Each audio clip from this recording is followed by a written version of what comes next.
Electricity is an essential part of our daily lives. It powers our houses, workplaces, and trains. Unfortunately, a lot of this energy is lost as heat due to resistance when we run currents through metals. To really understand what's happening when we run a current through a metal, we need to look at the atoms and electrons inside. Metals are generally considered to be good conductors due to their structure. They have a periodic structure called a crystal lattice. Metallic bonding is such that the ions can be pictured as surrounded by a sea of electrons. This is because the ions effectively give up their valence or outermost electrons, which are then shared among the lattice. Whenever you apply a voltage across a metal, there is an electric field, so the electrons feel a force. They therefore drift from one end to the other, creating a current. Metals are not perfect conductors, however, as some of the electric energy is lost to resistance. The movement of electrons in a conductor is obstructed by collisions between the electrons and the metal ions. Resistance increases with the temperature of the metal. As the temperature increases, the thermal motion or kinetic energy of the ions increases. They start moving back and forth, resulting in lattice vibrations. These vibrations are the main cause of collisions between the ions and electrons. As the atoms in the metal are always moving, there is always some resistance. Imperfections in the lattice also increases the number of collisions. Resistance means some of the kinetic energy of the electrons is converted to heat. This limits the efficiency of electrical systems. Ideally, we'd like to remove or minimise this energy loss. In 1911, it was discovered that under certain circumstances, some metals have no resistance. In fact, many metals below a certain critical temperature will allow current to flow free of resistance. These materials are called superconductors. Here is a graph of resistance versus temperature.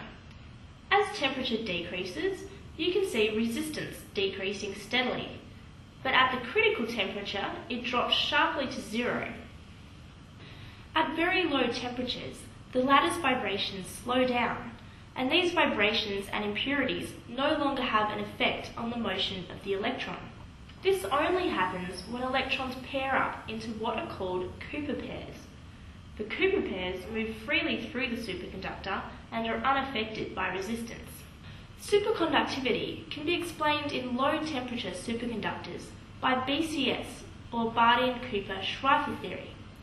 It explains how Cooper pairs form and why this means they can travel through a metal with no resistance.